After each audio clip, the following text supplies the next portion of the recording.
one of our lovely sessions of Skills for Homesteaders, where you learn some traditional skills or activities that our forefathers and foremothers might have done back in the day. Today, we are going to teach you how to make paper dolls. Now, these are something that have been a popular toy throughout several decades.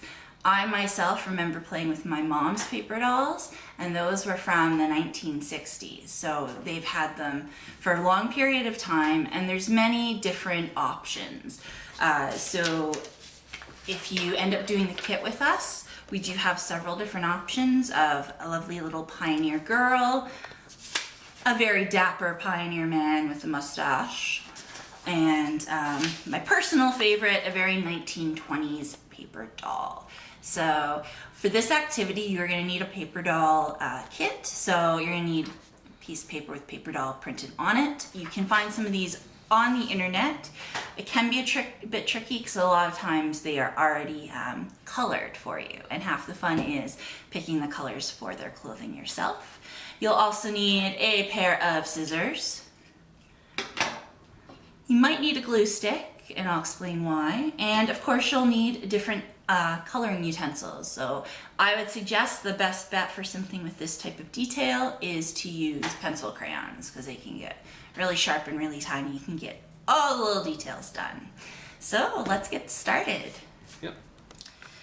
So here we have a sheet that I have already taken the liberty of coloring in. So as you can see, you have the lovely lady in her underclothing. So they would have worn like a petticoat or a chemise or something that would have covered a lot of her skin to begin with back in the day. We have a lovely kind of like a day outfit for, running errands downtown. They were dressed really fancy for running their errands. They didn't wear sweatpants and sweaters.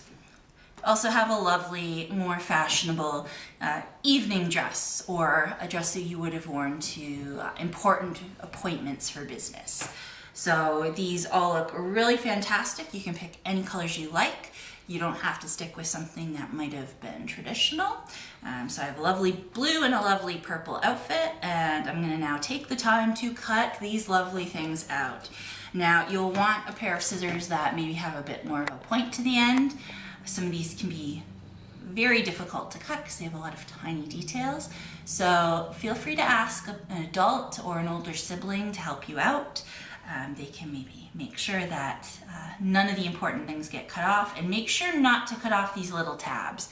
These are very important to put the clothing on the lovely lady.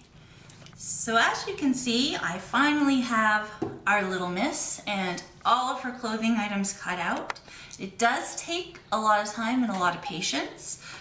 With her little bag, you do have to cut a hole in it, so it'd be good to get your parents to help you with. And her hats have a little dotted line, so you can cut a slit in there as well to make her easier to dress. What I would suggest is, as you can see, she's pretty floppy. You could attach her to a thicker paper, like a construction paper, or kind of this little cardboard paper. Or you could get some magnets, put them on her, and she can hang out on your fridge. And you can change her outfits from time to time. So I'm going to dress her in her little blue coating. So as you can see, you pop it over. The tabs get folded back to keep her outfit in place, as so. And she's going to be wearing her little, let's see if I can get that on her. Her purse is hanging off there, looking fabulous.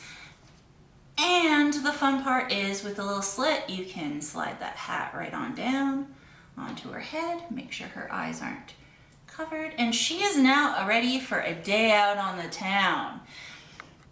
You can also put her in the other outfit, a little tricky, but you can switch these out as much as you want. You can make different kinds of outfits for her.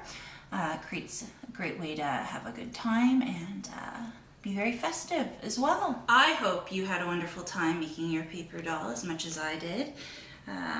We want to thank you for tuning in to this activity, joining us and having some fun, and we hope to see you next week on another edition of Skills for Homesteaders. Right now we're off to the movies in her lovely outfit. Hopefully some nice gentleman will buy her some popcorn and a soda.